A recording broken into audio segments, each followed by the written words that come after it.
Welcome to Polymathus. This is the show where we talk about everything from science, technology, and futurology to history, economics, and philosophy. We're going to get into a little bit of everything on here, and it's all kind of interconnected. But this first series will be centered around Malthusian theory, how it drives human society, and where it will be taking us in the next century and beyond. These are some deep fundamental questions about the human condition, and it's all centered around the concept of scarcity, where it comes from, and how it's been dealt with throughout our history. My name is Albert Cromer, and this is Malthusian Questions Part 1. The European Expansion. In the 1300s AD, the continent of Europe was extremely overpopulated. The wild lands and frontiers of Europe had been internally colonized and cultivated for farmland. There was nowhere else left to expand on the peninsula. No new farms could be created from abandoned properties for hard-working peasants. The aristocratic families had found and purchased every bit of land there was, and employed thousands of serfs for work on these properties. Wages were low, and rent was high for tenant farmers, so that they could barely scrape by. In the cities, the poor lived in crowded conditions, so that the healthy had to live amongst the sick. Sanitation was poor, as were work conditions. And the diet of the lower classes was so poor that they were often malnourished. This malnourishment led to higher susceptibility to disease. Greater instances of disease led to poor productivity by laborers, which led to even lower food output. Standards of living dropped. A vicious cycle had begun. This was a society that had grown to its limits. Things got so bad that even in years of good harvest, Europe could still barely feed its own population, which meant that when bad years came, catastrophe would strike. A series of famines would strike at the heart of Europe, culminating in the Great Famine, which lasted from 1315 to 1317. A pestilence, likely anthrax, struck at the livestock of Europe a year later, and typhoid epidemics broke out in urban centers. These natural crises were followed by man-made ones. During this time, there were peasant uprisings and revolts. There was civil war between the nobles, such as the War of the Roses. France fought 9 internal civil wars in this period. It would also be the beginning of a century-long conflict known as the 100 Years' War between France and England. The Holy Roman Empire, meanwhile, was devolving after the interregnum period in which there had been no emperor for 30 years. This was a continent in crisis. So how did Europe get this way? Well, this was really a result of its own success. Europe, especially in the West, was transitioning itself into a powerhouse civilization. Universities were cropping up everywhere. The Crusades had shown that the fledgling states of the West could project power across vast distances and spare men to fight in wars thousands of miles away in the Holy Land. The Fourth Crusade saw the decline of the Byzantine Empire and thus southeastern Europe as a whole. The Spanish kingdoms were in the middle of the Reconquista, and of course, Western Europe had come out nominally unscathed from the Mongol conquest, unlike its rival Muslim empires in the Near East. Europe had been a backwater for almost 1,000 years, but it had kept its sovereignty over the heartlands of the West, and this allowed a long development of cultural growth to take place. The High Middle Ages would be the last period of time that the European nations would be contained on their own continent. Though it was now prosperous, and there were no new signs of external threats from either Mongols or Muslims, Europe's expanding population in the late High Middle Ages would mean stark competition for food and other resources between its own denizens. There were really no answers to the problem. The Crusades, while proving Europe could muster forces and project power, also proved that the Old World was very competitive. And in this same period, the Vikings had attempted colonization efforts in Greenland and Iceland and Vinland, but had come out of this adventure with nothing substantial, just cold wastelands. Europe could not solve this crisis through expansion or conquest, so the problem of overpopulation would have to be sorted out by God's invisible hand. Beginning in 1347, Europe was brought to its knees by the Great Bubonic Plague, known today as Yersinia Pestis. The Black Death would wipe out almost half of the continent's population in just 4 short years. This was likely the Mongols' lingering legacy, as they had brought this disease west. But in some ways, at least for the survivors, it was a blessing, not a curse, for it would set Europe free from the bondage of the Malthusian trap for good. What is this trap? In essence, good and productive periods produce a surplus of resources, which inevitably leads to population growth, especially in an era without birth control. This population growth consumes the surplus of food and abundance of resources previously produced, and then there is no longer a surplus, but instead scarcity. That abundance could maintain a high standard of living for a smaller population, but instead most societies tend to utilize the abundance for population growth, rather than continued prosperity. They will do so until the poor begin to suffer hardship and malnutrition, for they are the first and the heaviest hit by the effects of famine. This has everything to do with how societies become overpopulated, because that term, overpopulated, is entirely relative to the conditions of the time and place that you are talking about. Thomas Malthus came up with this anthropological precept in his 1798 book, An Essay on the Principle of Population. His thesis behind why societies cannot maintain an abundance of food was that food production increases arithmetically, while population increases geometrically. It is the difference between a linear growth curve and an exponential growth curve, for those who remember their algebra. This exponential growth means that even small rates of increasing population will quickly overtake any increase in food production. This concept was controversial at the time for being so negative. But this was purposeful, as it was written in response to the optimistic outlooks of philosophers such as Rousseau and Hobbes. Even more controversial was his stance of regarding charity to the poor as futile, because feeding the poor will only lead them to having more children, thus increasing their numbers and requiring more and more charity each year to feed them until it was impossible to do so. Along with his claim that the propensity of the working class to breed too rapidly was the reason they were poor, rather than the exploitation of capitalists. This brought a lot of flack from Marxists and socialists of the time. But his ideas are still relevant to this day. They are central to arguments lobbied against welfare programs. If Malthus was alive today, you'd probably see him on Fox News. The ideas of Malthus are kind of like a stock trader trying to call the top of the market. He saw this relationship between food and population and thought that inevitably it results in a limit on humanity and that it creates scarcity, that we will always be overpopulated and famines would always just be around the corner. He warned that man's vices would always solve such overpopulation, along with natural occurrences, which help limit the population from getting out of hand, so that if famine didn't get to us, something else, whether war or plague, would, and it would lower the population to more reasonable levels. Here is what he had to say on the subject himself. Famine seems to be the last, the most dreadful resource of nature. The power of population is so superior to the power of the earth to produce subsistence for man, that premature death must in some shape or other visit the human race.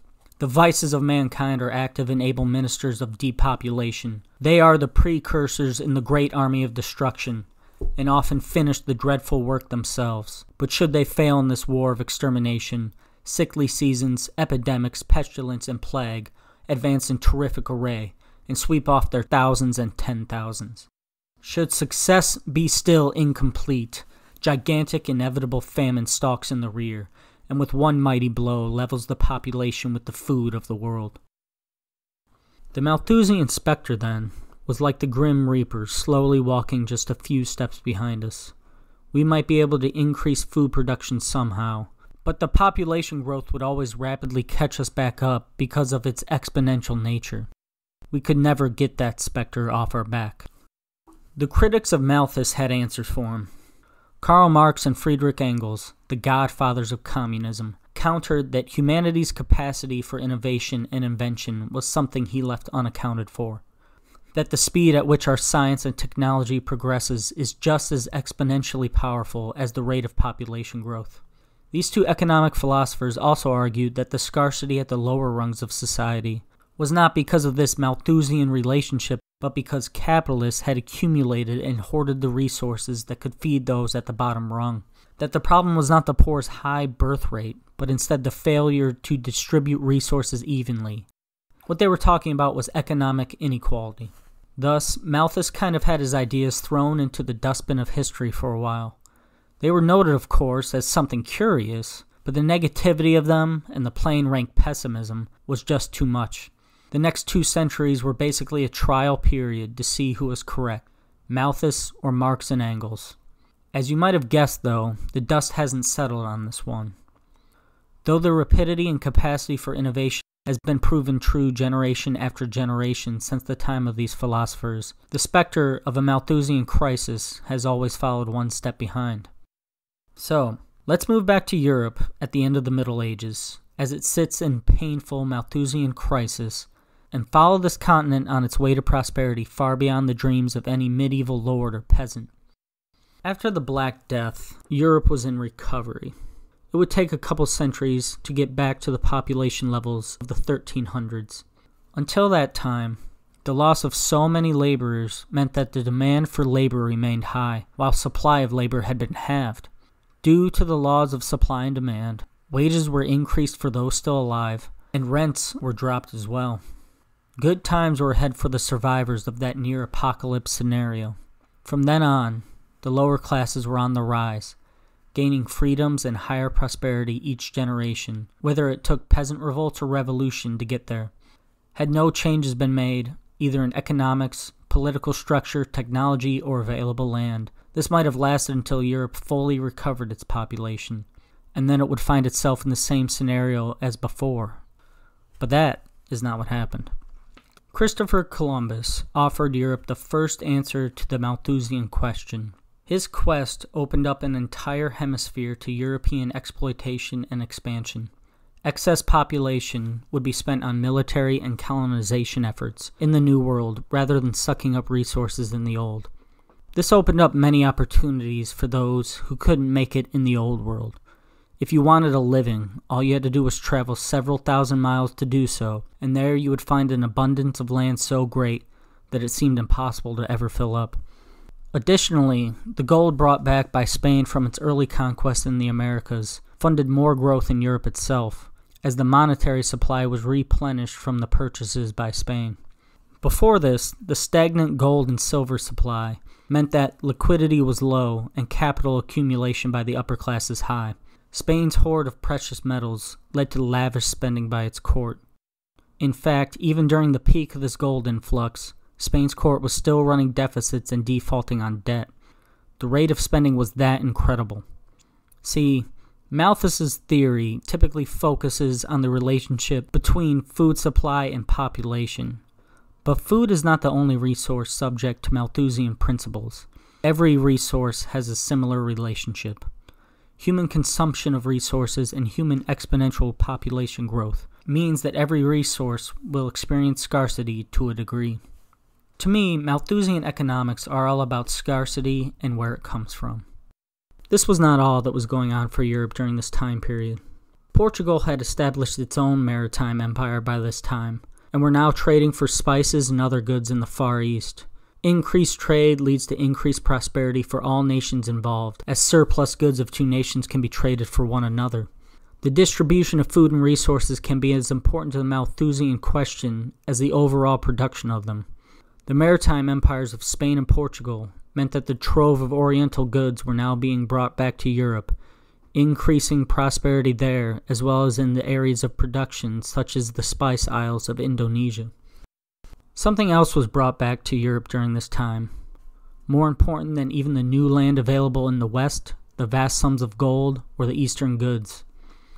Europe's greatest answer to Malthusian economics at this time were the crops of the Americas.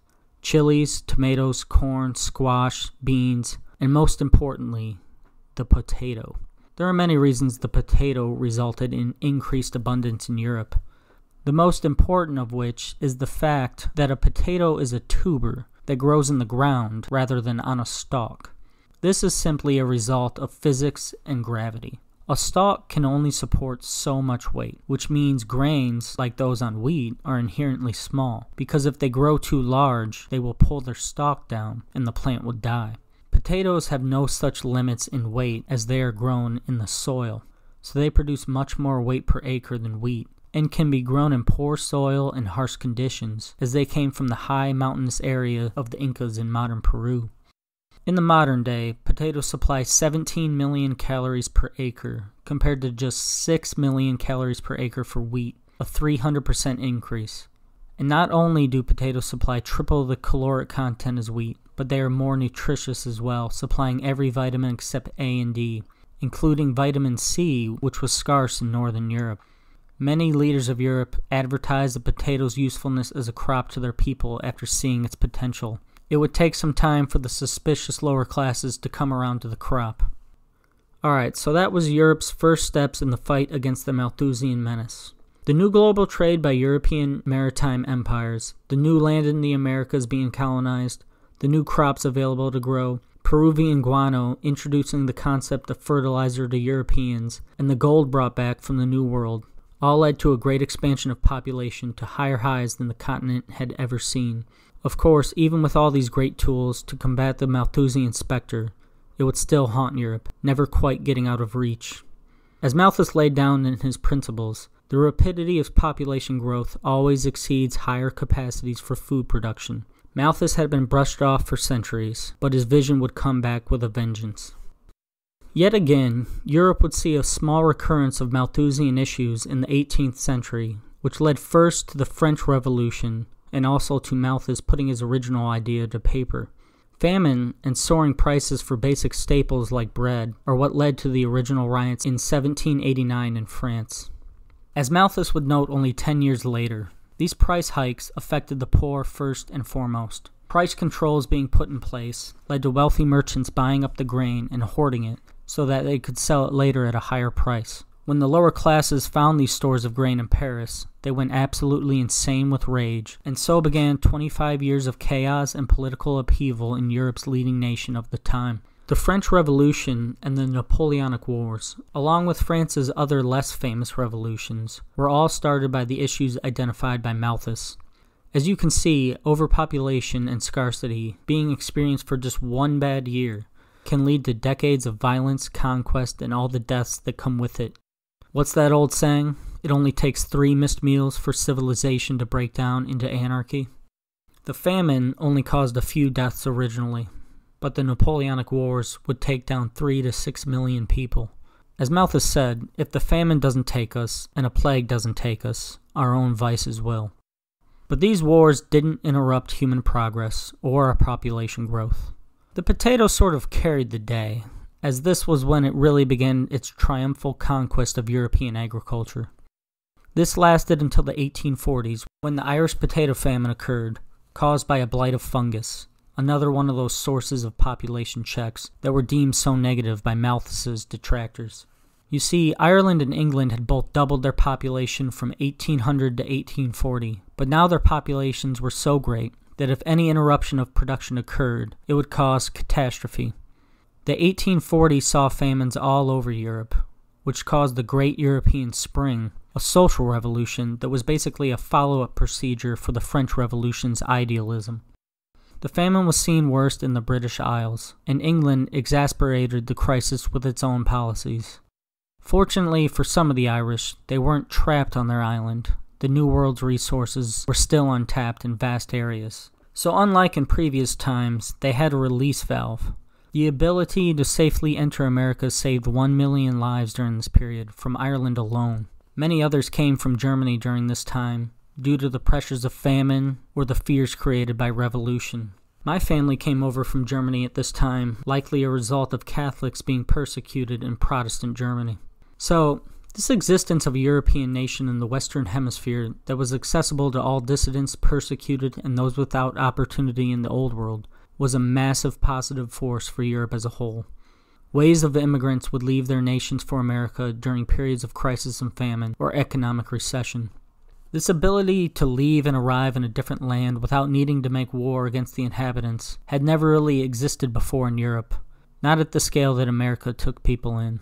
This allowed overpopulated areas to release Malthusian pressure, so to say. So the potato famine turned out to be a mere blip, though a deadly one. After this, industrialization started by Britain and followed by America really began to take off, leading to a new wave of good fortune, pushing off Malthus to another era once again. Steam power led to increased abundance and increased trade. Food was less likely to become spoiled in transport, and during this era, a nation's GDP was directly correlated to the miles of train tracks laid down in its borders. Going into the 20th century, It is said that Europe was at the peak of a golden age. World War I and World War II would see the end of that golden age. Rather than focusing on the political machinations of Europe at the time, or the entanglement of America into those machinations, let's focus on the Malthusian issues which will come to a head. Warfare tends to exacerbate scarcity for every resource. There are less men producing at home as they are out fighting, and these men are consuming vast amounts of raw materials, food, energy, and finished products at an incredible rate. This puts incredible strain on the economic system. Rather than producing products that people buy and keep, increasing their wealth, it is as if you chuck these products out the window into a garbage heap, as they are almost instantly destroyed. Food production is especially strained, which is why rationing is often a solution during times of war. World War I would see more deaths than any war in history, and would soon be followed by an even greater war, which took even more lives. And between these conflicts, you also have the Spanish flu, which took 100 million lives, and then the Great Depression, which saw great levels of famine and food scarcity, even in the most developed parts of the world. This is the most tumultuous period in history. Humanity lost something like 200 million lives in these 3 decades alone. But our population did not drop, and this was soon followed by the greatest growth of population in world history, when growth went parabolic. Smug Malthus, seeing himself proven correct as man's vices consume us and destroy our prosperity, would have been shocked to see our run of success following this period. And the reason for this incredible recovery was the unprecedented development in technology. The final great innovations which answered the Malthusian questions came in the 20th century with the Green Revolution. The Haber-Bosch process allowed anhydrous ammonia to be made industrially from nitrogen in the atmosphere. Plants cannot absorb nitrogen from the air, only from the soil, and nitrogen is a key nutrient to grow plants and could only be put in the soil before this by the growth of beans and legumes, which did so naturally. Crop rotation had been an ancient practice, but this changed everything. It is said that Haber saved more lives than any man in history, but he didn't really save lives per se. He just did what previous innovators had done. He increased the carrying capacity of the land. Marx and Engels were proven right once again. Along with the Haber-Bosch process, the Green Revolution included GMO crops, pesticides which prevent crops from being eaten before they are harvested by non-human entities, a green paint containing arsenic accidentally spilled on a plant and killing a fungal blight somewhere in France also led to the invention of fungicides. Fungicides prevent blights, like the one that started the potato famine, and without which we might be facing serious consequences. There were other advances made during the 19th and early 20th century. With the invention of mechanized farming equipment, America went from 40% of its population living on farms to just under 2% in modern times. It now only takes 2% of our population to grow our food, where before it took nearly half, and in ancient times it took over 90%. So Malthus's entire premise of the arithmetic growth of food production was finally at last destroyed. Food production skyrocketed into exponential growth. It no longer took 1 unit of man to produce 1 unit of food. Nowadays, one farmer in the West can feed 160 people. For most of human history, GDP was directly related to food production. With the invention of industrialization and the Green Revolution, we have detached our economies from farming altogether. But does this mean we have detached ourselves from food scarcity? If you look at the rate of famines in the past century, no, this is not entirely correct. But since the recovery period following World War II, this has not been felt in the West at all. One other innovation, the importance of which cannot be overstated, was electricity. It changed everything. It allowed for things like refrigeration, which prevents the spoilage of food and food waste, increasing the efficiency of our food supply. We must not underestimate how much food used to be wasted before this invention. Even now, 30% of food is thrown away. You can imagine how bad it was before food storage techniques like canning and jarring and refrigeration came into being. So it was this combination of GMO crops, fertilizer, pesticides, fungicides, farm equipment, food storage technology, industrialization, faster transportation, specialization replacing subsistence farming, and increased global trade, which has allowed the human population to expand from 1.6 billion in 1900 to over 7 billion now. This is obviously unprecedented in our history. We have witnessed almost 5 continuous centuries of pushing the Malthusian limits of Earth further and further upward, using science, technology, innovations, and human ingenuity. So in that regard, it seems like Marx and Engels were correct all along, that the capacity for development in technology and science would allow us to outpace our Malthusian issues forever. It's been proven time and time again that our science is powerful enough to combat scarcity, even while our population balloons out of control. But I wouldn't write off Malthus just yet. Perhaps he was just a little ahead of his time. Now we are getting to a point where it's hard to believe that we can sustain these levels of population and economic growth for good. At some point, the Malthusian trap is going to rear its ugly head once again. The innovations of his day to the present seem to have proved him wrong, but really it was just pushing the issue off for another era. The Malthusian trap is inevitable, and there is some finite limit to how far science can push it away, because Earth is a finite object. And this is why there are so many people promoting sustainable practices these days. And this is also the source of humanity's drive to get into space. These two paths for humanity are both driven by the Malthusian specter. If we follow neither of them, it will surely catch up to us. We would do well to remember that Earth does not have infinite resources. Our levels of population and prosperity are balancing on the edge of a knife. Whether it is something natural like plague, drought, or blight that flips us off the edge, or some problem created by the vices of man, it won't take much to send us past the brink and into another Malthusian crisis. Alright, that is the first part of this series on the Malthusian question. This video is all about man's triumph over the Malthusian specter and the first steps on our march towards the conquest of scarcity. But it wasn't always this easy. Next time, we're going to go back in time and see how ancient societies fared against the problems of uninhibited population growth. But they would have to do so without modern science.